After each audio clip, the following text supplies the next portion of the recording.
Show of hands. Everybody had a nice holiday weekend? Yeah. What's up, everybody? We are here for the February 16th meetup of 2021, our second meetup of 2021 here. Very excited for tonight's presentation. We have a guest who has got an incredible track record and has volunteered to come in and open up her book, and just completely be vulnerable and answer any questions that she can and transparent for our community and just see in which way she can help us. Obviously, our community consists of people from doing their first deal all up to people who are, I think I saw Chris Bucci in here who just bought a 40 lot subdivision and subdividing it. We have a lot of different variety in here. And so Edna is going to be able to talk on all the different levels of that because she loves just helping people. She's very similar to Steve and I and just loves sharing her education. So with that, let me just pull up our presentation slides here. And just before you share your screen, I just want to give a special shout out here really quick. Most people on this call don't know, but Randy and Kevin, who I think I saw him log in, just pulled a rabbit out of their hat and completed a triplex conversion that we were like getting gray hairs over for the last couple of months, but ended up being an absolute gem. So if you would all just join me and with a quick little happy hands and celebrating their successes and all their hard work over the last couple of months, it's well earned, and congratulations, fellas. Thanks for doing all the hard work. Thank you, Steve. Maybe we'll go over that deal next month because it was really cool. We got a triplex on the island here, and we are in it for about $75,000 total, and it cash flows about $1,200 a month, and we have about $100,000 in equity in it. So it's a pretty cool project there that was a lot to do. It was a $200,000 renovation and was a really cool project. So I'm more than happy to share that if you want to. Reach out to me on Facebook. It's typically the best spot to get me, and I can share some details. But that's a good project. So yeah, Rob, that was Victoria. Here we go, sharing our slides. Steve, you can see that. Yes, I can. And sorry, Rob, it was actually Duncan, not Victoria. But anyways, let's get cracking through this. So we are the Reinvestors, and welcome to February 2021. We've got an awesome lineup here planned for you. And just to cover our agenda quickly, you should be out of here by about 7:30. So we typically go about 90 minutes on the clock. And we'll talk on just who we are quickly. We really are driving this home just because it's RRSP season. We're seeing a lot of marketing around it. But we really wanted just to touch on the impact that earning more on your investments has versus just saving more. So we have a spreadsheet to kind of cover real quickly there. And then we have the infamous Edna Keep coming in, and we're going to open it up to some Q&A for everybody to get your specific questions answered. Next slide, buddy. So we are on camera. We're here on Zoom. I'm sure you're all familiar with it already. And we as presenters and organizers and facilitators absolutely thrive off of just seeing everybody's energy. We're used to doing this in a 100-person or more, I was going to say stadium, but not stadium, what's called ballroom, and a pretty small stadium. But we love just seeing your faces. So if you can, and if you're in the right spot, please do turn on your video just so that it helps us brings the energy higher and just helps us connect a little bit more. Let us know where you're coming from as well. Yeah, in the chat, if you want to say where you're from, a lot of people like to connect with other people there. So it's nice to see where you're from and connect with other like-minded people. Yeah, and I saw a couple people take your advice already and put, I saw Vancouver as one of the end of their names and stuff. I see David here, so it's David Flip Dowdy. That's pretty awesome. So I'm guessing that you can do backflips. So who the Reinvestors are, we're real estate investors, we're educators, we're developers, and everything in between. On the far left, that's our first property that was bought in 2016. The middle there was just one of our 2-day workshops. And then the right photo there was almost at completion of one of our first development that we were working on. Hit it. So we We founded in 2016 when we just believed that there was a bigger mission for this world. And when it came to real estate investing, it was kind of a dark hole of information or lack thereof. And so we really just took it upon ourselves. I think our mission statement is a little bit further, but it's to financially educate a million people and inspire them to invest into real estate so they can live a more fulfilled life. And that's really what wakes us up every single morning and keeps us driven through the day. Over the last, whatever, it's been 5 years, we've done over $12 million in transactions. That's not to say what they've actually improved on. That's just actual transaction amounts, including single family, as small as a studio condo, as large as 15 unit multifamily, and doing now into the developing space of 37 unit condos and subdivisions. We've raised over 8 million in actual investment capital dollars, mostly cash. Now we have an RSP and TFSA product as well. And on the educational platforms, we've run this meetup for May will be 5 years, which is insane, but we love it. We've done 2-day workshops. We've done the Victoria Expo, which I'm sure a lot of you are familiar with as well, which was hundreds of people all over a weekend. And we certainly thrive over just the networking and educating space. There's our mission statement. We want to financially educate a million people and inspire them to invest in real estate so they can start living a more fulfilled life. And that's what we're all here doing today. A big part of that fulfillment for us is go big to give big. So I guess the motto behind it, or the phrase behind it, is that we're inspiring others to go bigger with their dreams so that they can give bigger with their profits. And we're big advocates for Kidsport Victoria. I'm wearing the exact same outfit. That's really weird, but I'm wearing their toque for sure. And so historically, this meetup went to sponsor Kidsport. We still sponsor them, even though we're not generating any revenue from this meetup anymore. But typically, 100% of our meetup funds go to Kidsport Victoria. And we threw a really badass Christmas party 2 years ago, I guess it would have been, that raised over $12,000 for Kidsport and was one of the best days of my life, just giving them that handsome check.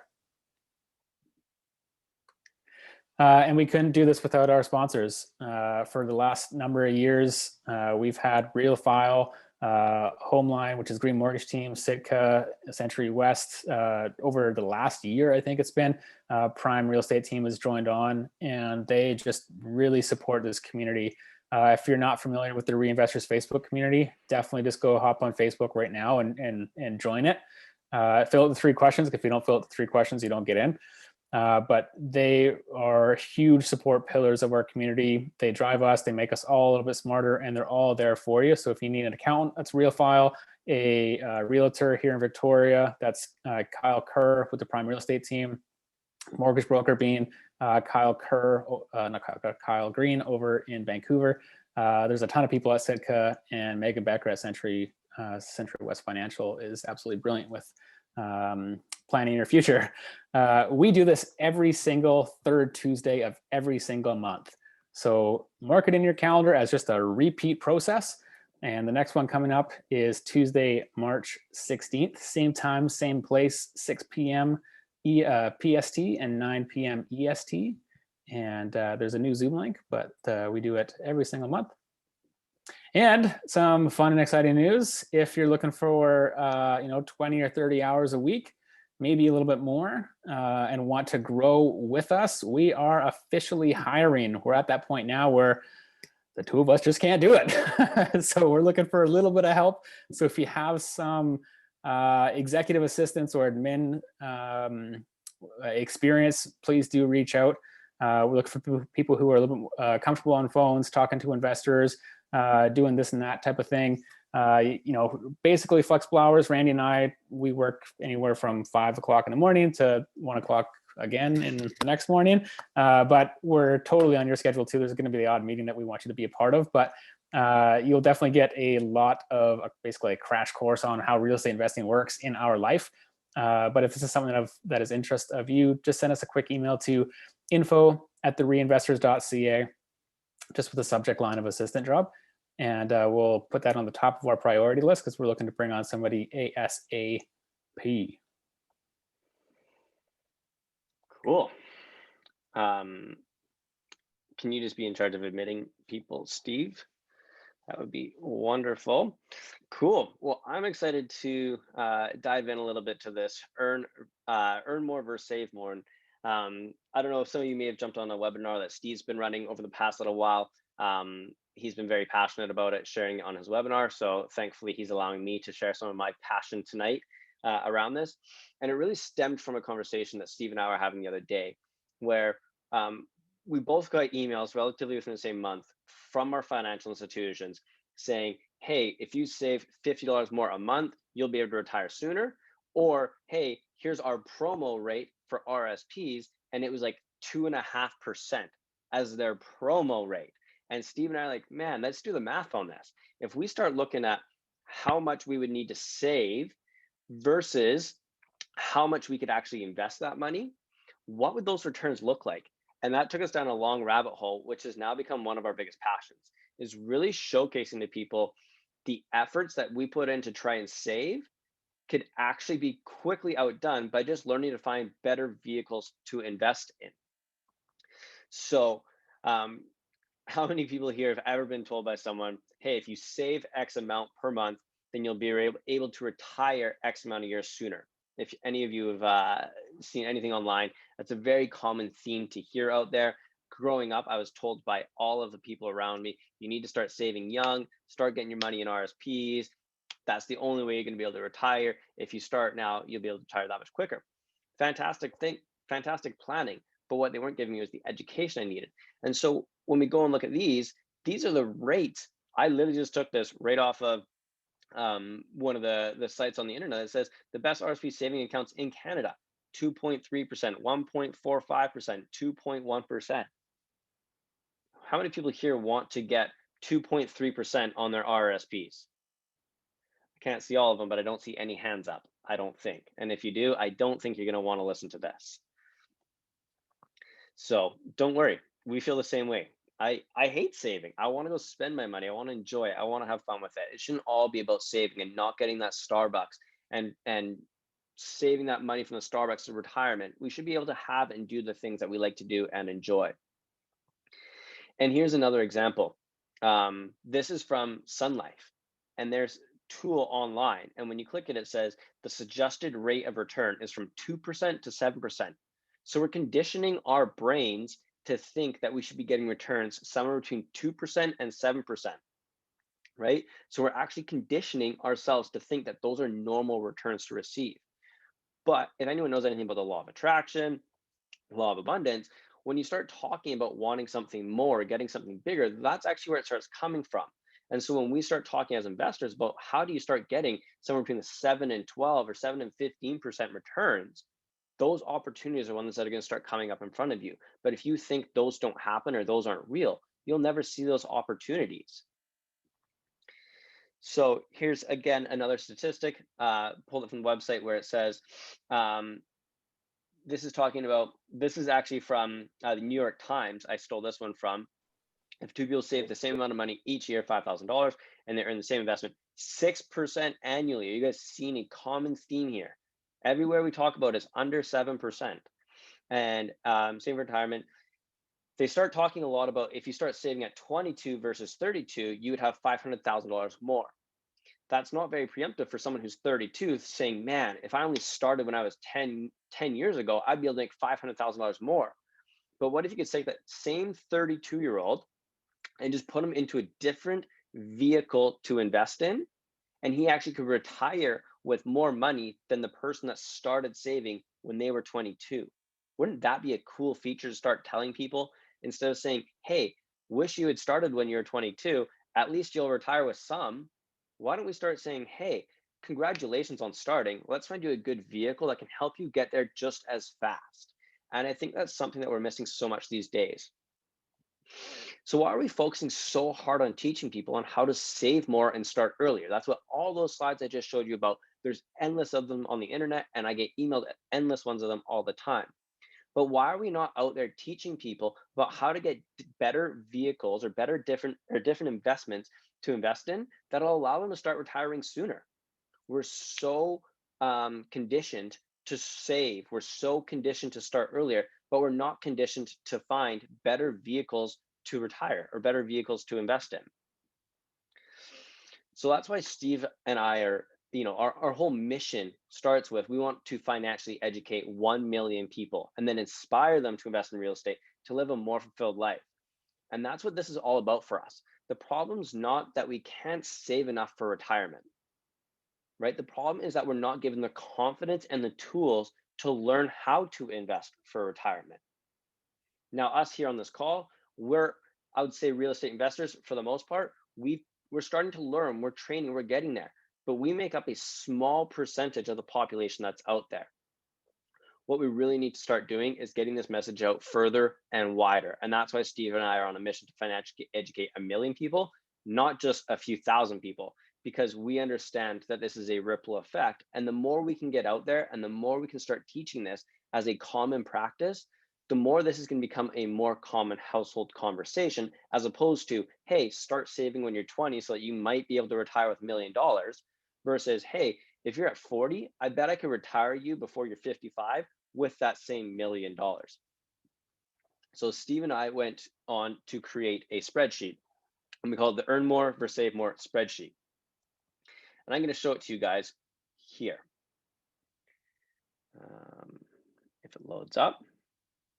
Steve, you can see that, show the spreadsheet porn. That is exactly what this is. So I'm going to take some very simple examples here. We'll play with this a little bit for the next few minutes and just showcase to you guys what's capable. To lay out the spreadsheet for you, scenario 1 is using this percent return here. Sorry, I'll start at the top here. So this is a starting amount of money, how much money you have that you're investing. This is how much you're going to save annually. I tried to get as close to 5,000 as I could. And this is how long you're going to be working in.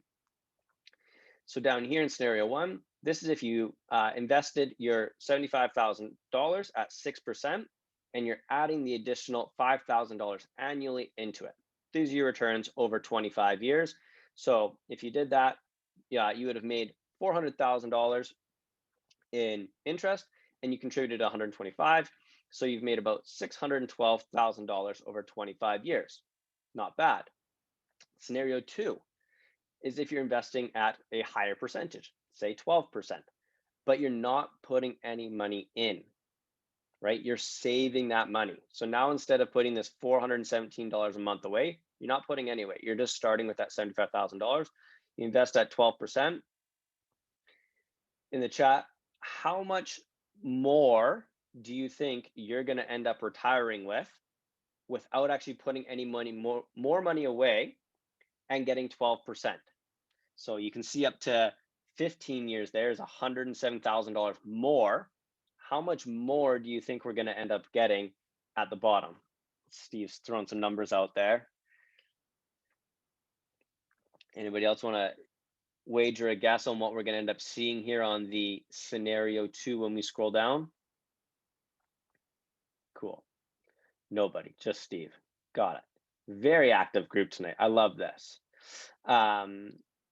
As we get down here, $662,000 more, plus you get an extra $125,000 in cash flow, right? Isn't that insane? So this is that money over here that we invested. You didn't invest that over here, so you actually put $400 a month into your cash flow account. That's just more money you make, plus you retire with 1.2 million. That's incredible. That's just going from 6% to 12%. So 6% is, as the banks were talking about, a high return already. If we talk somewhere in here where most people are somewhat sitting, if you don't really know your financing very well, you're earning $1 million more by literally just going from a 3% to a 12%. Pretty cool logic. And then as we get into scenario 3, that's where you're still investing that $5,000 a year, but you're investing in the 12%. So combining the two, when you start getting down here, you make $1.6 million more than you would have made had you just invested in your 6% product. So you retire with $2 million in 25 years. So if you started this when you were 40, in 25 years, when you're 65 and going to retire, you can retire with $2 million. And we're talking about starting with $75,000. Most people when they're 40 should generally have around $75,000, whether that's in equity, RSPs, savings, something to invest. We're not using astronomical numbers here. The problem here is the 12%. That's where we're not getting educated. We're not getting taught how to look for these deals and where to go. And this is something that Steve and I are slowly going to start dripping out more and more and more, because we're so passionate about this that from all those slide decks previously talking about how you need to start saving more and starting sooner, I just showed you guys that at 40 years old, you can retire with over $2 million if you start with $75,000. So this isn't meant to be anything more than just to spark some conversation in your day-to-day goings, spark some ideas in your head to be able to go through the ideas of, what am I getting on my return? Where am I getting my investments? Do I actually know? A lot of people don't actually know what they're getting on their RSPs or on their TFSAs or even on their investments, period. They just hand them over to somebody and then they get a few bucks every month. That's something that we want to start making more regular. What kind of returns are you starting to get on your investments, and how can you change them, and how can you find better opportunities to start doing that? So that's mainly what I wanted to showcase to you guys tonight. We'll make sure that everyone can get a copy of this spreadsheet. It's an Excel spreadsheet, so you got to download it. You can't just request permission to use it. You have to actually download it. But just play with this. Start understanding some of the numbers here on what things would look like if you're going from 12% or 6% to 12%, or if you're changing your starting amounts to, if you're invest $100,000, what is that difference down here? Almost $1 million, and you save initially still that $125,000. So the spreadsheet's really just meant to showcase, be thought-provoking, and really start stirring up some stuff in your brain to just start trying to understand and look for, where can I find better investments for my money, as opposed to saying, hey, I don't want to go to Starbucks anymore because I feel like I'm broke and I can't save for retirement. Really start changing that narrative around where you're going with it. So that's why we created the sheet. Wanted to showcase it a little bit to you guys. If you want to learn more about it, reach out to us. If you want to learn about different opportunities where you can invest with high returns and things like that, send us an email to info@reinvestors.ca. Put a subject line and better returns. We have connections to a lot of people that are doing a lot of different types of investments. We might be able to connect you to whatever investment's going to suit you the best, depending on what you're looking for, personally, as well as where you want to go with your investments and the different types of investments, whether that's land development, whether that's in a syndicate fund, whether that's RSP money, things like that. Steve and I have connections all across Canada and are able to put you in touch with the right people in the right jurisdiction and the right areas that you're in. So if you want to learn more, send us an email, info@reinvestors.ca, with the subject better returns. We'll hop on a call and make sure we can guide you with the right stuff. We just want to make sure that people are getting educated and learning and finding the right opportunities to invest in. With that, right on cue, look at that. I am excited to bring up tonight Edna Keep. For those of you that don't know her, she is the co-founder of 3D Real Estate. She's also a part of the Profit in the Prairie Real Estate Investor Group and Multiple Ways to Wealth. She is a trainer, educator, and membership organization for real estate investors. So she runs her own training programs as well. And since 2001, she's been able to build a real estate portfolio to over 520 doors with a value of $60 million, all of which she has done through joint venture partnerships, except for a few of them, which is absolutely astonishing. That's how Steve and I have been able to grow our portfolio, is through other people's money. We can proudly say that we have $0 into our real estate portfolio to date and continue to grow, which is something really cool to say. We obviously have our own personal investments, but as a company, we haven't done that. So with that, I am going to stop sharing. I'm going to find Edna, and I'm going to highlight, spotlight for everyone. There she is, folks. Welcome, Edna. If you want to unmute yourself and do a little intro. Oh, sorry, there was something showing on my screen. I had to be able to find around it. Okay, well, thank you so much, everyone, for having me. I loved your earn versus save presentation, because even in my life as a former financial advisor, that was something I told people all the time. So many people put a limit on their earnings, and really we're unlimited in that area. And if people can just wrap their heads around that, wow, everyone can be wealthy. So I'm actually on the very same mission as you. Is I want to let people know that they don't have to live a life of limitation, and it's so much nicer to live a life of abundance. So I really did appreciate the spreadsheets. It was very nice. Yeah, for sure. So I thought maybe you could just go through a little bit of just who you are and share your journey. There's a lot of people on this call right now. They're just starting out. They're looking for their first joint venture. They're looking for the first deal. And then we've got, like I said, people all the way up to some people that are doing developments, people that are buying, subdivisions, and starting to scale out quite at the top. So I know you can speak to every single one of those people depending on how it went. So just start with a little bit of the journey. Take 10, 15 minutes here and kind of just walk us through, like, how did Edna Keep go from I read a little bit about your bio of dropping out of school to have a kid to now owning such a substantial real estate portfolio and investing all over North America. Pretty cool story. Would love for you to share.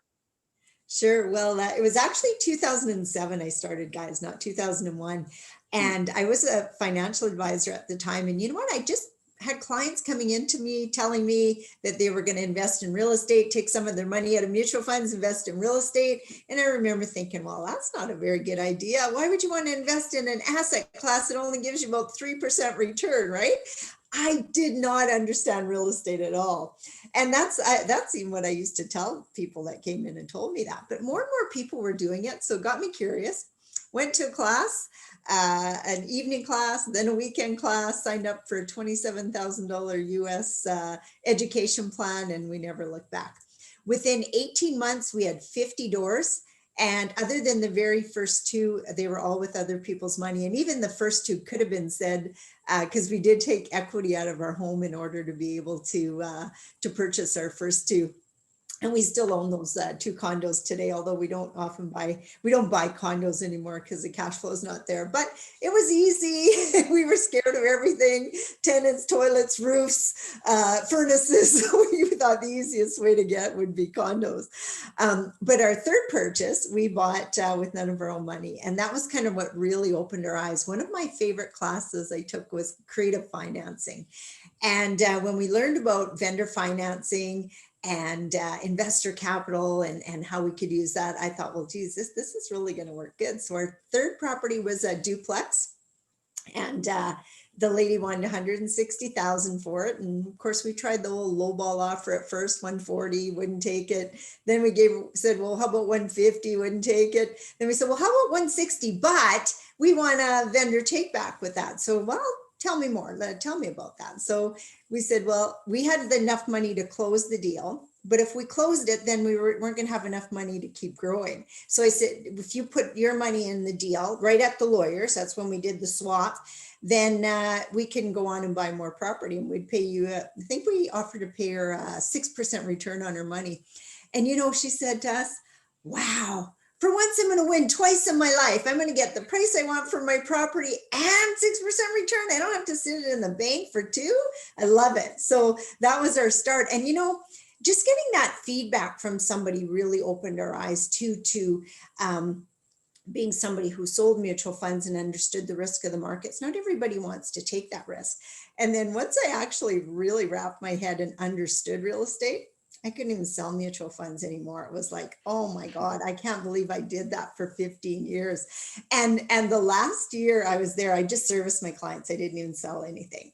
And I was just buying more and more real estate, more and more interested in it. And 2 years after we bought our first property, I sold my practice, which a lot of people told me I was crazy because I was making about $250,000 a year, and I was working about 3 days a week. Yeah, because I had two kids by that time. They were 3 and 5, and I never did go back to full-time work after my daughter was born. The first one, I generally only worked 3 days a week, and the last probably almost a year, I only worked 1 day a week in the office. The rest of the time I'd take the phone calls, but I didn't actively book any appointments. So I knew the best thing for me to do would be to just sell and move on. We've bought mostly long-term buy and hold. We haven't done fix and flip. We've fixed and then kept it for ourselves, but we've never done the fix and flip. That's one strategy we didn't really get into. We're also doing a development project right now in Alberta. We took that class as well years ago, not thinking we'd ever really do anything about it, but we do have one on the go now. And we just recently started buying in the US. We bought 80 doors in the spring and have another 178 under contract. And we love Canada, like love Canada. It's the best place in the world to live. And it's been great to us investment wise, but I ended up with a couple of partners that showed me what we could get we started buying in Memphis. And at 20,000 a door, 21,000 a door, with the opportunity to put maybe 10, 15,000 in and have it worth 60,000 a door, well, they got my attention. So that's what we've been concentrating on the last little while. And yeah, so basically my role has always been on the raising capital side. Started that way just because I don't like to deal with tenants, and I don't like to deal with toilets. Even now, when my husband tries to get me to talk about stuff like that, like, oh, we need to get the bug guy in, whatever it's called. I'm going, don't even tell me, like, I'll just send me the bill. Like, I don't even want to know that stuff. It just irritates me. Or this tenant's not paying rent, we got to evict him. Well, just do your business. Don't bother me with that kind of stuff.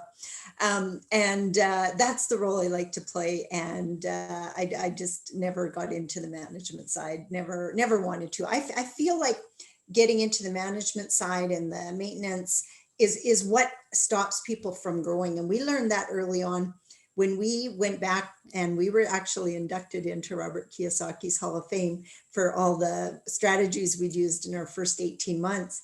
And we were on stage, and people were talking to us, and so we got to meet and got to know some really fabulous people. But then a year later, we would go back, and we'd added another 48, 50 doors in the next year, and people were going, we'd say, well, how would you guys do? And they go, yeah, we bought one house. And then we started kind of comparing ourselves, wondering what we were doing different. The biggest thing was that we weren't managing our own properties, and we weren't doing the fix and flips, and we were not doing the maintenance on our properties. And these people were thinking in a lot of cases, well, we just wanted to save that $100 a month per door or whatever. And we didn't think that way right from the beginning. And I still think to this day, that was our biggest growth, was because we refused to think about what we could save as opposed to what we could earn, right? So again, bingo with you guys, that is actually the key. It's what you can make as opposed to what you can save. You can never ever save enough money. So you got to learn how to make it. That's so incredible. I just want to pause you for 1 second. There's Sure. a few things to dissect there. I'm sure a lot of people are wondering, like, so you're on the money partner side, and you're owning all these doors. Who's managing them? What's going on there? How did you do that? Because I know there's some people in here that are like me. I do not like dealing with tenants. It's such a pain in the butt. I know construction. I have a boatload of tenants, and I know how much frustrating it is. And I know a lot of people don't necessarily want to get into, don't want to do it. Where did that come from, and how did you structure that? Well, to start with, I was still in my financial planning practice, even when we bought our first apartment building, which we bought all with other people's money. And I couldn't even really raise money at that point. Like, I had a few close friends and family members that invested with me, but the partner that I'd met at one of the training sessions, actually, that we'd went to, they could raise money. Plus, they were also property managers. So what we did is we just surrounded ourselves with people who like to do what we didn't like to do. And it was probably about our third year in, and we just kept getting deals after deals brought to us, and like, they were amazing deals. But the fact is, so many people could not raise the capital. They didn't know how to talk to potential investors. I even one couple that we partnered with, And we ended up buying almost 300 doors together. But they approached me at one point and they said, we've even been to, I don't know, they went to this big money trade show. I don't know, there were thousands and thousands of people at it and came back with not one investor. And they'd found this deal that I really liked. And they said, hey, we'll give you 75% of the deal if you bring the capital. And of course, knowing that we have to give a percentage away to the investors. So I thought, well, that's a pretty good deal. If we give 50% to the investors, we get 25. They're the managers. So they're the managing partners. And to this day, we have managing partners because I don't want to do the day-to-day stuff. I really don't like it. We ended up with 2 buildings in our city where there were the managing partners. They were my 2 least favorite buildings of all time. We're not cut out for it. It irritates me to nobody's business, but I love dealing with investors and I can talk money all day long. I come from my financial advisory background. And when people used to say to us, like, how did you do that, Edna? Like, how did you grow so fast? And I realized it was from my financial advisory background.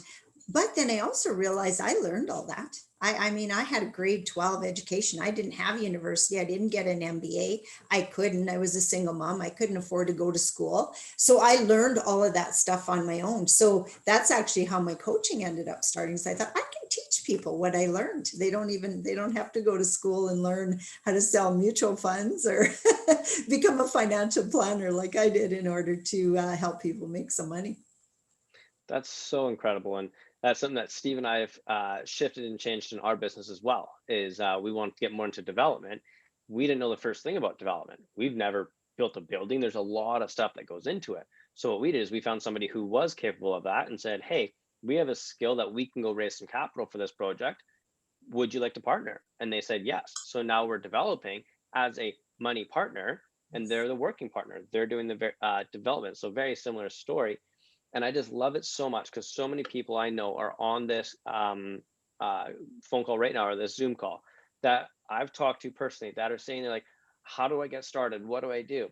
And it's as simple as this. If you find a good deal and you talk to the right people, you'll find people like yourself or Steve and I and say, hey, I'm happy to take a small percentage of the deal to have you guys come in and fund it and allow me to even get off my feet. I know you're working with someone more consistently now, but that's a great way to get started in real estate, is find a deal, be the manager and do the things that maybe someone like yourself doesn't want to do, but has the skill sets of raising the capital. Yeah. Yeah. But what I do is I actually tell my students who come to me and go, and will you just raise the money for this deal? I go, you know what? I'm too expensive. You got to learn how to raise your own money. Because I want 25 to 30% of the deal if I'm raising the capital for it. And a lot of people think that, a deal couldn't happen if you didn't have the deal. It's true. But the deal couldn't happen if you didn't have the money. And what I like about being the money partner is my work's up front, done. And then I just have to meet with the investors maybe quarterly, annually, but I don't have to go to work with that same building every day of the week like the people who are the managers. And I've had partners who initially thought, this was great, you're going to raise all the money and then I'm going to do all the work. And then 5 years later, they're saying to me, I think you got a better deal there. So be careful with that too, because when they're in the trenches and they do work hard, I always say it's a lot of work to really manage and do a good job on your portfolio. There's no playing around with that kind of stuff. But the key is to do what you're good at doing. And if you're really good at managing, that's a way for you to build your portfolio as well. Yeah, that's I just love so much of this because, like I said, there's some direct people that I know in here that are just trying to figure out how to get started and where to go. And so one more quick question in that direction here about raising capital is, when you're going out and starting to talk to some of these money partner people, so many people are struggling with that. I don't have credibility. I don't have maybe the background in real estate. I don't know who to approach. Things like that. What do you tell people that are just starting out in the raising the capital space? Like, how do you start those conversations? How do you find people that might have some equity or some capital or some cash that want to invest in these kind of projects? Well, first, you do have to spend some time understanding the strategy so that you really understand and you know how to analyze a property. You really know what a good deal is. Lots of people don't even know what a good deal is. But once you know and understand what a good deal is, basically you just start, what you want to say is, how many people are on the call here today? I belong to a group of 95 investors and we help each other. Like I'm never alone. Like I have the most knowledgeable people one phone call away. So having a group like this is just powerful. Like and a lot of people don't even understand the power of a group like this. I bet you I could reach out to get capital in this group. I could get the best mortgage broker, the best insurance. I could get everything, handyman, furnace, everything. And that's what you guys need to do. You need to reach out. You need to surround yourself with like-minded, growing people, and take ownership. Don't just take what you can from the group, but give whatever you can give to the group too. One of the things I teach in my course is, one of the questions I ask is, what can you do for people who you want to work with? Because if you, sorry about that, he thinks I'm yelling at him. He's going, looking at me like, you're talking to me? But that's a really big thing, is if there's somebody that you admire out there, find a way to work with them for free. Do something for them to make them want to work for you. Maybe you bring them that deal and you only take 10% of it and they get 90 because they can do everything you can't. Maybe that's a start. Vendor financing is huge for us. We do a ton of vendor financing, but you have to know how to talk to the vendor, and you don't do it before you get an accepted offer. Like there's so many things that people do in the wrong order. And we, how do we know? We learned that the hard way. We'd ask for vendor financing. They'd go, oh yeah, another broke investor, So you have to be very careful. And the credibility, the people you hang around with, the people that you associate, the groups that you belong to, they're your people. Those are part of your power team. And that's huge to wrap your head around. It's man, I just love the synergy between everything that you're tying together. Is everything Steve and I've been preaching for 5 years to this entire community, and everything we're doing. Together. It's I started out as a trades guy, and that's my skill that I found that allowed me to leverage. I got in front of a lot of real estate investors as an electrician saying, I'll fix all your rental properties, electrical problems for free in exchange for an hour of your time. And next thing you know, I'm renovating a bunch of rental properties, and I'm doing it for free. And some of those people are very wealthy, multi-million-dollar real estate investors that I got free mentorship from for doing the work. That was the trade-off. I want time with you, and I'll do all the work on your properties. And so just because you might not have the real estate investor title, you got to find the skill sets that you have to get there, right? You have to start working your strengths into the real estate networking space. And so that's why I just love that. And the thing about working for free or wanting to just get involved and do more, I had somebody the other day approach us and want to work for us. We get it quite often. People say, hey, I want to come work for you for free and I want to learn from you. And usually they're gone within a few hours because they don't actually want to do the work. And so if you do actually want to do this, be prepared to do the work. If you're going into work for someone for free, don't just expect to put in 1 hour and learn everything. Yeah. We're talking months and months and months of work here. So I just love that. That's exactly what you're talking about, getting started and growing in that space. Yeah. There are some questions that are coming in, and I don't know if you're okay with answering these on the fly or if you want me to wait. Yeah, I am. I'm good. You just shoot them at me because I can't read them very good. Yeah, this is kind of going to go into where I wanted to. Somebody said, how do you pick a good property management company? And I'll take it even one step further and say, how do you pick a good property management company? And how do you pick a good partner to partner with? Because you're trusting a lot that the working partner is going to do their job. So how do you pick a good partner and how do you vet that out?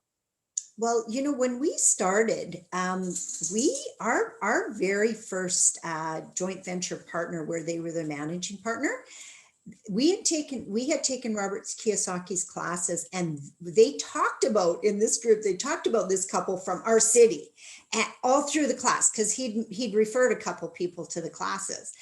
And we found out that they own 20 doors. So we actually met them. Our coach at the time brought a dinner, and they were there and we were there. And, you know, I just love listening to them talk. They knew so much. We'd only, you know, had 2 doors by that time. They had 20 doors, and they just talked about creative financing and all this kind of stuff. And, you know, we just started hanging out with them. It started out being coffee and then dinner. And then at one point we're just like best friends, and we were like, you know, buying properties left, right, and center. And, you know, so we really got to know them as friends. And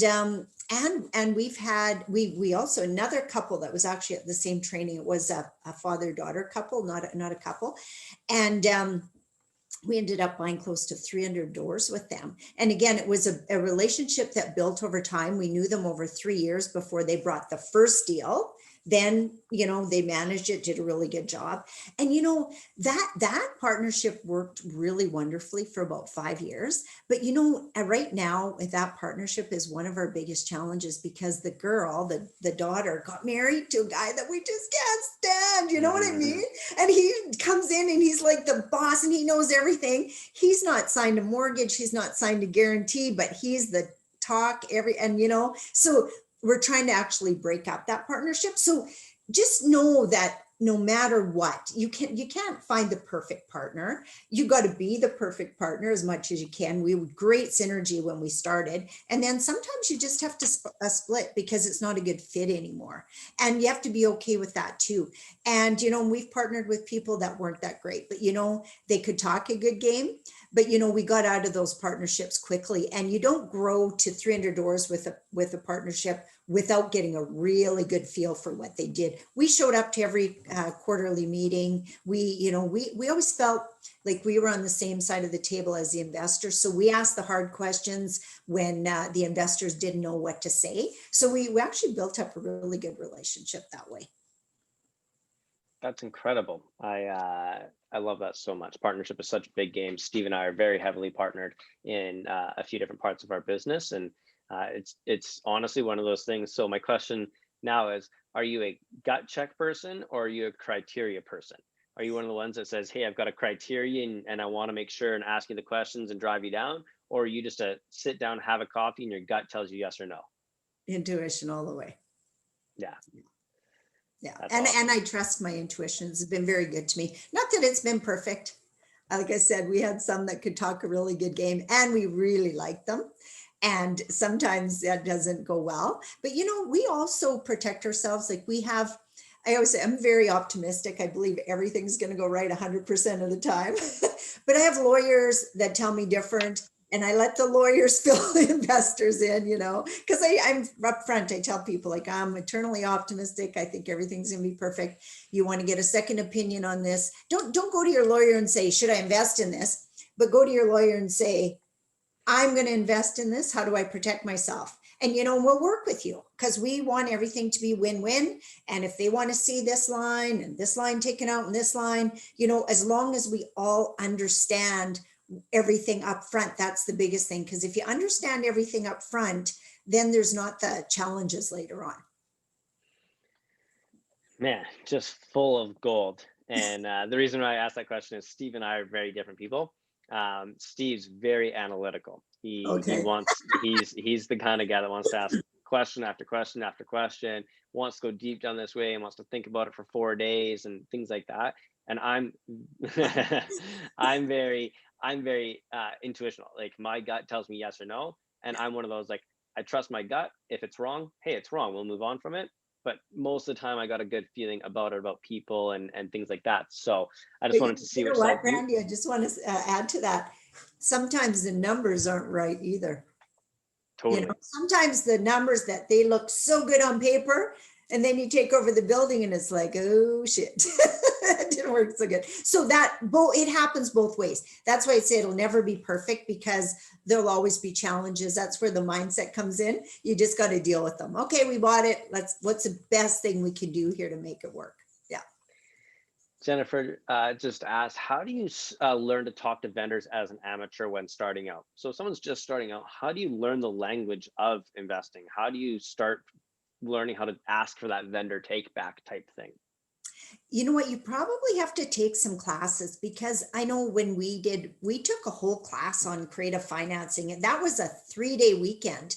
And we had coaches and teachers, and then we had a coach that actually walked us through, like that one that I told you on King Street, that very first house we got. Like, we were back and forth to her probably 7 times before we actually even asked for the vendor financing, because we were nervous and we were scared, and we just weren't sure and didn't think it was going to work. So we go back to our coach. Okay, well, she doesn't want 150. She really thinks she's going to get 160. Well, when she asks for vendor, well, what do we say?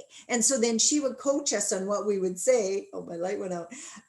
What to say. So you really need a coach in your corner, somebody that you can get walked through, because you know what? Every single deal is different. Like I work with a group of students. No vendor financing is in the bag. Like the main thing you got to do is ask a lot of questions and find out what they want and what they're looking for and why they're getting out.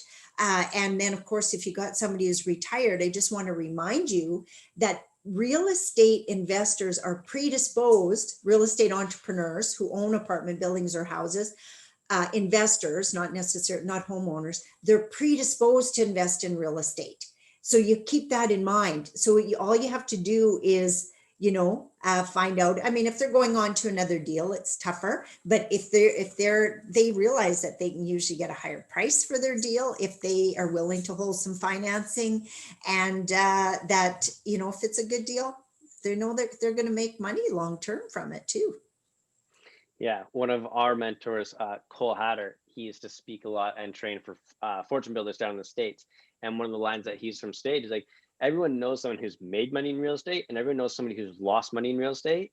What do you think the difference is? Do you think the difference is that one person was educated and knew when the right time to buy was and the right time to sell was, versus the other person who bought at the wrong time and had a blunder and now they hate real estate?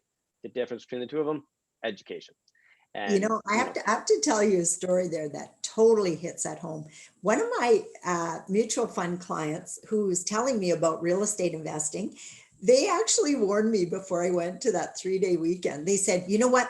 Be careful, Edna. They're going to sell you something, and they're going to make you be cold in the class, and they're going to knock down your resistance, and they're going to get you to call and get a credit card limit. They did all of that to us. And the reason they get you to increase your credit limit so you can buy their course at the end. And you know what? It was true. We learned how to increase our credit limit. I remember still making a phone call asking for $100,000 credit limit. I said they could only give me 50 on the phone. I can't remember what it was before, but that was the highest they could do on the phone. And then, and I went, well, hey, that's awesome. And then at the end, they asked us what our goal was. And they said, do you want to, what do you want to own? And we said, well, geez, we think like 50 doors would be phenomenal. And do you think you'd need some help with that? And my husband and I kind of went back and forth. And I said, well, who do you want to be like? Do you want to be like the couple who didn't take any education? What they did is they bought 2 fix and flip homes. They were government workers. And they spent evenings and weekends for a year away from their family, sold both properties at a loss and hated it. Or do you want to be like this couple who got 20 doors and still growing? I think it only makes sense to me that we take the courses. And that's what that was our decision. And you know what, that couple, because they were my clients right until I quit, they never did go back into real estate because they just didn't do it right as far as I was concerned. Yeah, it's such a big thing. And you hear a lot of people talk about different trainings, different educations. And just to be clear, you can get training from anywhere. You can go to YouTube, you can get free education. You can sign up for courses that are cheaper. You can sign up for masterminds that are expensive. The key that I heard the other day was that education and training just speeds up the process. That's all it's meant to do.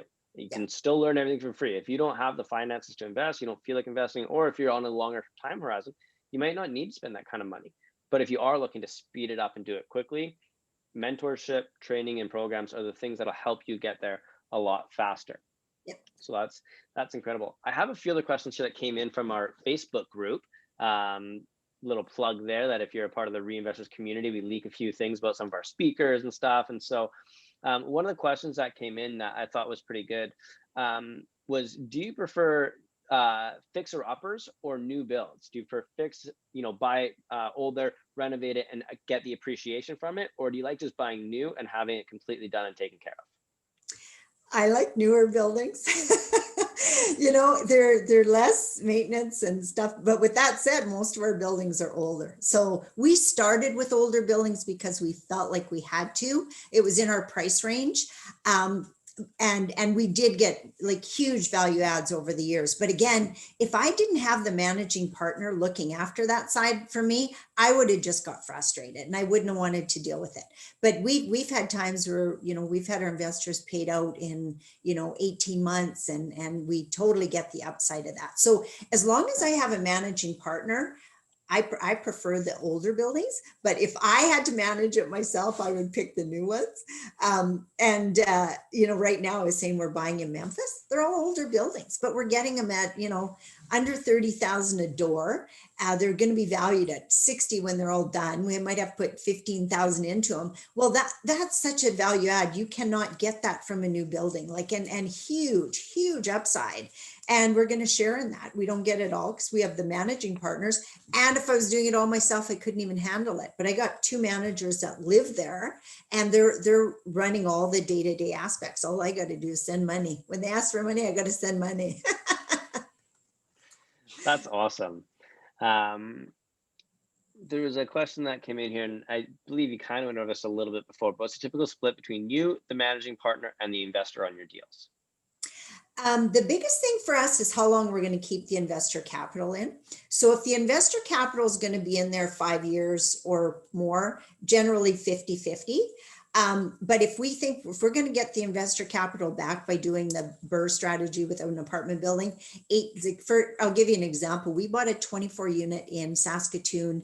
They had really had not fixed up the property at all. We went in, fixed it up, and we bought it fully occupied. So we got decent financing on it, but then we fixed it up, put all new tenants in at about $450 a month more. And we had our investors paid out in 18 months. And we knew that just based on the numbers, we knew that was going to happen.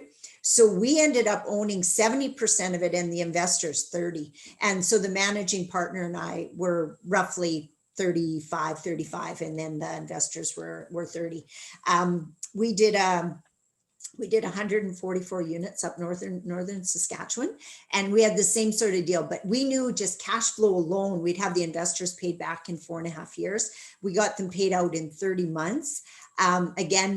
We knew those numbers going in. So we took 60, 30 them, 30 us, and 40 to the investors. So if it's a value add opportunity or a creative opportunity, we did one 2 years ago, Meadow Lake, Saskatchewan, which is my hometown, 38 units, came to us privately. It was $3.5 million. And so we initially put out looking for the investors. We thought we'd need 900,000 based on conventional financing and stuff. We ended up negotiating a 10% vendor take back. We got 85% financing through CMHC. So we only needed, I think, 150 grand. So we ended up, myself and managing partners, we ended up being 90% ownership and the investors 10. And we had one lady who was talking to us at the time about, investing with us. And she said, hey, in my world, the investors get that upside. And I go, yeah, not in my world. I don't need you. I just said to him, I've been doing this for, 13 years. I created that upside and I'm not giving it away to the investor. So I just said, I don't think we'll be a good fit. There's a lot of things around, the biggest thing that I took away from that, there's just so many different creative ways to do it. There's no right or wrong in real estate. Exactly. It's what works for both parties on a win-win scenario. People will go a lot less ownership if they're getting their money back quickly. It only makes sense, right? Only makes sense. Totally. There's a few more questions coming in, but one of the questions that I got asked that I wanted to ask you was, what are you doing in today's market in Canada? Obviously, we all know it's a very hot market right now. Things are starting to get overpriced. Without just saying, hey, I'm going down to the States, if someone really wanted to buy in Canada right now, what are some things that you're suggesting for people that are looking for apartment buildings or even houses? I just know as a real estate as a whole, like what should people be doing to try and get in front of that or get new deals, or how can somebody find a deal today? Well, I have students all across Canada buying right now in Canada as we speak. So very well versed on it. The only reason we're not is just because we have so much here. I still love Canada. I think it's a great place for everybody to start. And it's nice to have something close when you're very first starting too. And a small building, a 6-unit, 8-unit, a 12-unit, get your feet wet on something like that. It's easier to raise capital for, it's easy to get financed. What we look for is, first of all, private deals. We get most of our deals privately.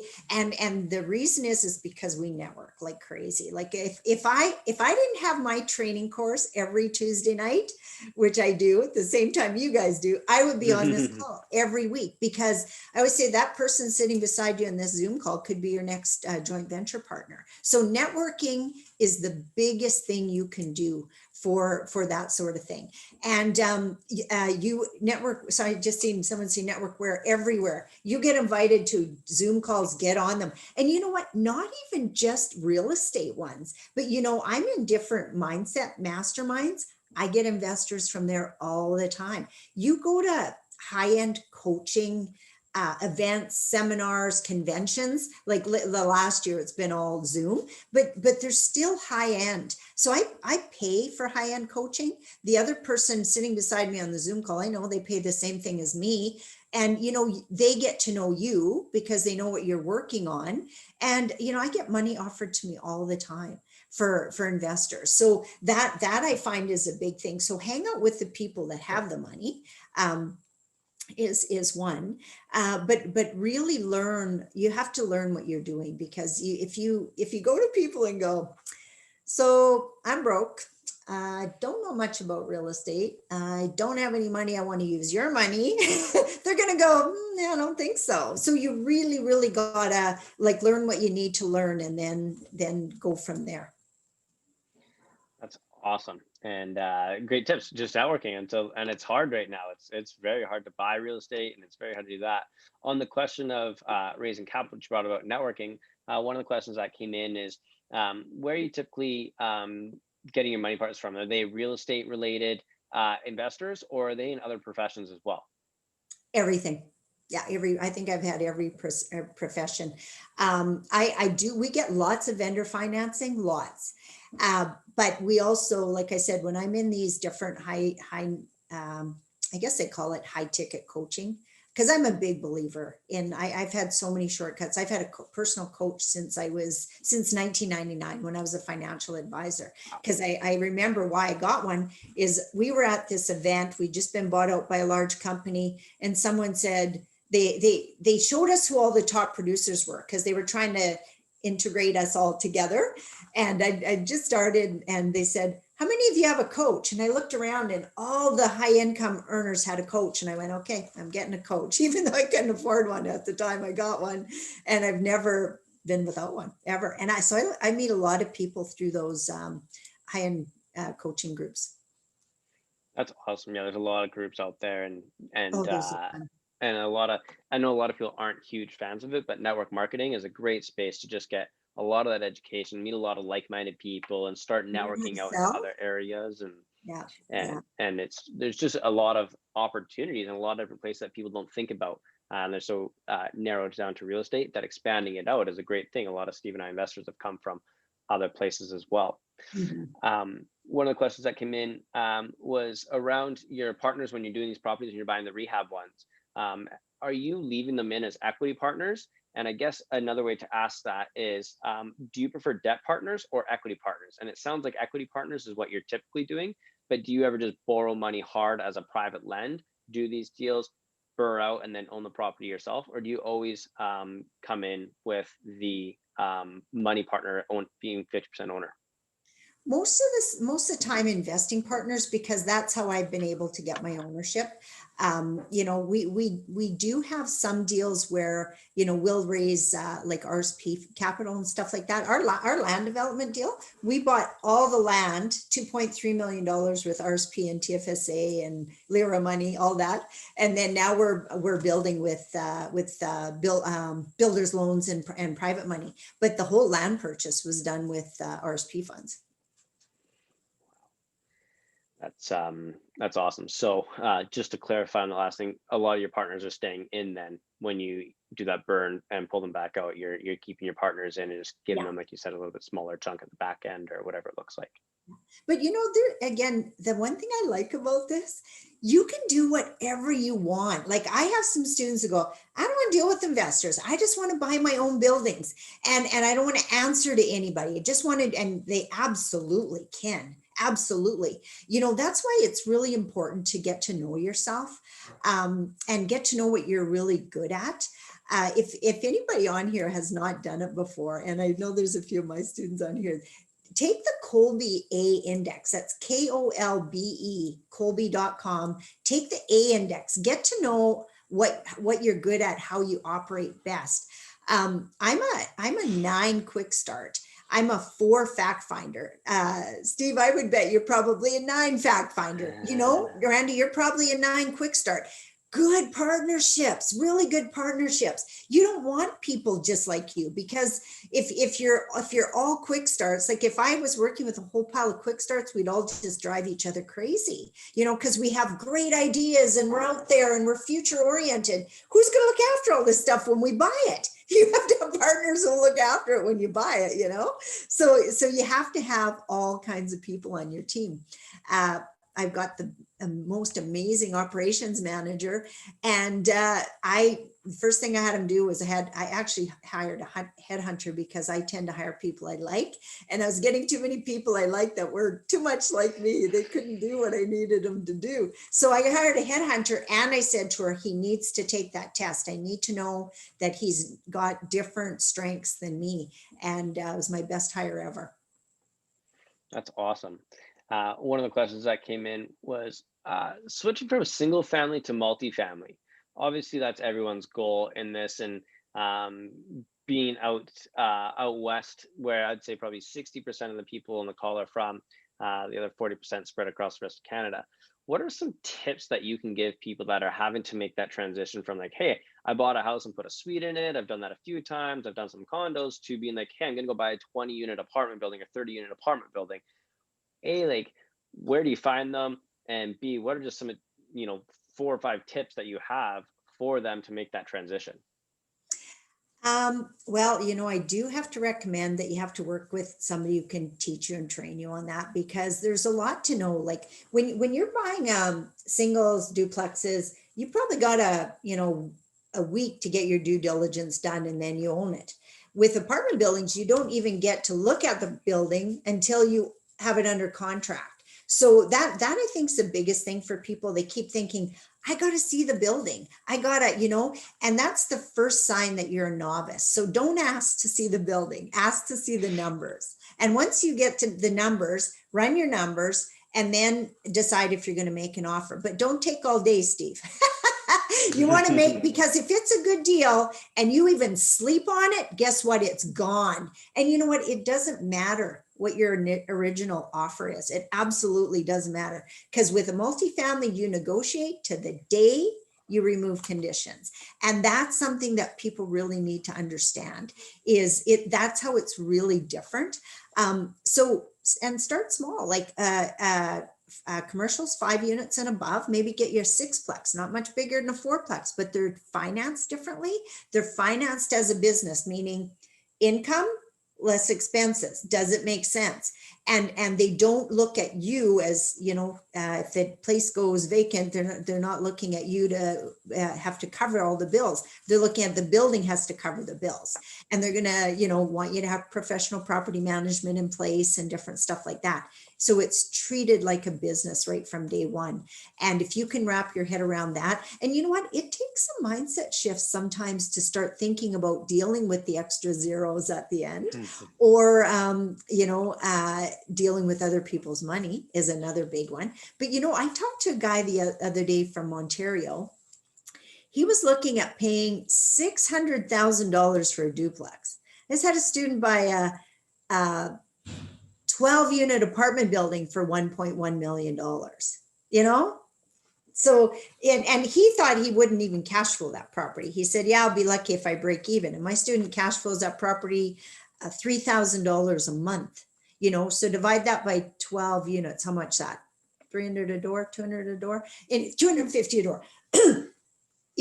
That you can't make that kind of money in every area either. You have to be cognizant of that.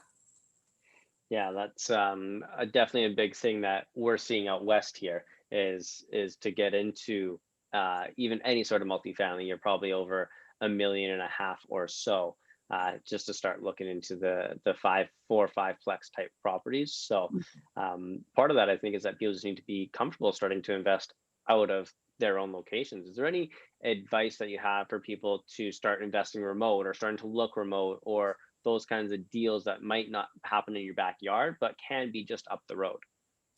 Again, it's right down to networking. You have to build your power team locally. You start with, the realtor that's maybe going to show you deals. You find a property manager, you find a maintenance guy, you find a lawyer, you find an accountant. You have to build your power team in whatever area that you're going to be working in.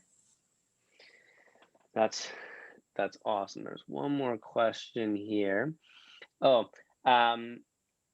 Just some questions around expenses on a property, and I'm going to ask this one generically. This wasn't exactly what was asked. How important is it to, when you're doing due diligence on a multifamily, know the numbers when you're going into it, like being able to understand, for example, what the tenants are paying for with cable and internet and hydro and all the different utilities that are involved and all that kind of stuff? How important are understanding all the numbers and understanding the increases, right? Say taxes are going to increase and insurance is another huge one. We're seeing a big increase in insurance. So what are you teaching in that space for people that are in the multifamily space, even just single family, of like when you're going to buy something, forecasting that in, especially with a lot of the rent freezes right now where we're not able to increase rent? Well, first of all, don't believe anything the realtor tells you because it's a pro forma and they'll all do that. So you have to get so you make your assumptions based on the pro forma. You see your numbers, you see it's going to work, but you just have to assume that they're not right. They're good. If they're wise and they've been doing this for a long time, it's going to be close, but they still have to give you backup. Now, the things that you have to pay attention to is, they give you backup, they give you, power bills and energy bills and insurance. We got burned on insurance one time. We bought a building and one person, the people who owned it were paying, I think $2,500 for insurance. And so we used all our numbers based on their insurance, only to find out they owned like 12,000 doors. So they had this really good rate on insurance. And we went, how come we have to pay 6,000? So don't go by their numbers either. Find out what your numbers are going to be, because they're going to be different. If you're brand new and it's your first building, your insurance is probably going to be higher than the guy who owns 1,200 units. So pay attention to that, and really do your shopping around too, because that can make a big difference. I've had students just by proper shopping around be paying $3,500 as opposed to $6,000 a year on insurance. Crazy. Yeah, and then when you get in, you can go low flow toilets, LED lights, different stuff like that to really. And then on a new build, don't build any common area. This new build that we're building, no common area at all, just except for the outside decks. Two things, COVID is a big thing, but the other is no utilities. Everybody has their own utilities. That's awesome.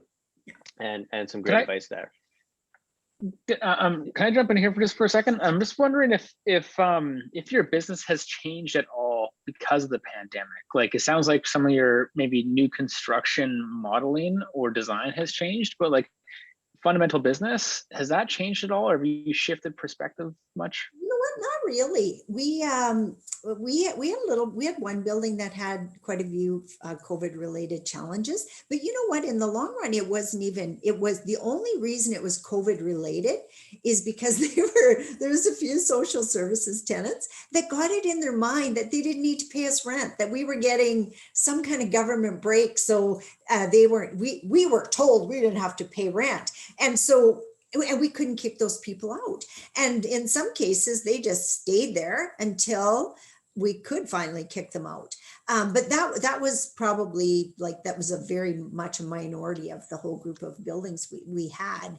And it was like a social services mentality, not even a COVID mentality. Because believe me, we still find that social services, a lot of them just have this attitude that somebody owes them something.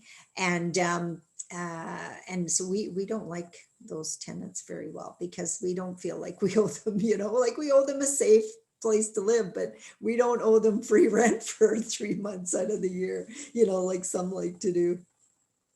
Oh, and the new build, you know what? We planned that new build before COVID. We just started selling it as that after COVID. We're going, oh yeah, and then it's COVID friendly because there's no shared space. But we did it 100% based on not having shared utilities. Half the thing about being a real estate investor is learning how to pivot. That's just being an Yeah. entrepreneur. That's just being a Exactly. business owner of any sort, learning how to pivot. Yeah. And we had to do that at the meetup. We went from in person, being all of a sudden like, okay, we're online now, and this is what we planned to do. We wanted to go online anyways. So Yeah, it's, I love learning. so much about online. Like I was sitting there, my kids made me supper tonight, and I got to lounge on the couch for a while. Then I get up and go to the next Yeah. room, and here I am with 100 people. I got as we close up here, we got about 4 or 5 minutes left. If anyone has any urgent questions left, put them in the chat here, and I'll ask them to Edna. There's a few in there that I can get to, but one of the ones I wanted to chat quickly with you about was obviously one of the fun things to ask people is, what's the biggest mistake you've made, and how would you recommend other people don't make that same mistake? Biggest mistake, you know what? One partner that was very smooth talker to us, and then could not deliver. That was a big mistake. We really liked them, got to be friends with them, and didn't watch them as close as we should have been watching. And it was a property that was a ways away from us that we just felt that it was handled, and it wasn't handled until it was too late for us to actually even salvage it. What would you have done differently in that situation? That in that case, I would have used Steve's tactics instead of my tactics. But you know what? It was too late. We didn't do that. Someone did ask, if you don't ask about VTBs until later in the negotiations, do you take the risk to do the inspections, etc., before knowing if you can get the VTB deal you need to make it work? Nope, we don't. We really, and I mean, sometimes you have to spend some money before you've got all your financing in place, but we really, really work hard to not have to put any more money in the deal than the actual deposit until we're 95% sure that we got everything else sewed up. Like, we do not order any inspections till we know we've got our financing approved. And I mean, we might be a little bit short at the end with raising capital, but that's a good time to talk to a vendor and say, we got this for financing, and we got, this for investors, but we're just a little bit short. We're like 100 grand short. Like, we'd really want to make this deal. We're like this close, stuff like that. And we've used those tactics before too, thinking we're, because they'd already maybe told us no at that point. Yeah, no, we're not interested. We're going to go buy this. But the other thing too is, a lot of times when you're working on these deals and it's 2 months in, and we definitely don't on purpose delay it. If we know we're not going to close the deal, we let them know immediately. But if we're still holding out for that last bit of money and go back to the vendor and say, hey, we're just short this. So, lots of times they've already moved on to their next deal. They've spent the money. They've passed it out to the kids on paper, mentally. And so it's a stronger time to negotiate too. That's awesome. Yeah, there's a lot of stuff that can go into vendor takebacks and a lot of different negotiations that go into it. I just had one last question for you, and then I totally blanked on what it was. So I'll hop in and ask one then while you think about it there, Randy. What's a tool that you use every single day that has had a great impact on your business, whether it be a software or outsourcing piece, somewhere in between, or a limo practice. driver maybe, or practice? Good one. Oh my gosh, I don't know. I use Zoom every day because that's how I meet with investors and lenders and my cell phone every day. I have a spreadsheet, a one-page spreadsheet that shows not just how to analyze your property, but how and when you can pay your investors back. Love that one. Does that kind of give you an idea? That's good for sure. I know it's so hard to pick one business thing that's so big there. There's one last question here from Michael, and then we'll let you send it off. What can you prepare for potential increase in interest rates if you are highly leveraged right now? Say that again. What can you do to prepare for potential increase in the interest rates, especially if you're highly leveraged right now? Well, I don't think we're going to see a interest rate increase. I mean, I was looking at a property we had bought 2 years ago, and I was thinking at the time it was just absolutely amazing at 2.29. And now I've got students doing, I think the lowest I've seen happen is 1.45. So I'm really not concerned with interest rates going back. And you know what? If interest rates go up, inflation goes up, your building goes up, rents have to go up. I mean, it's just one of those things where you have to go to your tenants and say, you know what, this has all happened, inflationary increases. And if inflation's going up, even you guys that have to worry about rent control, well, they have to keep up with that, or it doesn't make sense long term. Amazing. Well, I'm going to put this view on gallery here. And if people want to turn their videos back on, I know some people turned it off because they're listening so intently there. We can't clap and cheer anymore, else it's an absolute mess when I mute everyone. So we do what we call happy hands. So if you guys enjoyed tonight's presentation from Edna, give her some happy hands and show our love for her, because that was absolutely sensational. There's lots of people there loving on you, Edna, and also put it in the chat if you guys liked her or what you liked about it. We just love showering our guests in appreciation and love for coming on, giving us your time, and just dropping so much knowledge to us. And I'm just going to put this back up one last time. I don't know if this is I just took this from your website, Edna, Yeah, but no, that's perfect. if you guys want to reach out to Edna, there's an email address there. There's her website. She does have some training. She does have some training and education if you guys are interested in learning more about what she does or getting into multifamily in her space. She has an incredible YouTube channel where she's got some awesome trainings in there as well. And just feel free to reach out if you have any questions. Edna has been amazing to us, opened up her doors to be able to help us, and has become a good friend of ours now, I would like to say, for just being a backboard to talk to. And we're excited to include her into our community more and more. So if you look in the chat there, Ed, and there's a lot of people just saying how That's so wonderful it And was. thank you So guys, this is one of my favorite things to do, is to share the knowledge with people.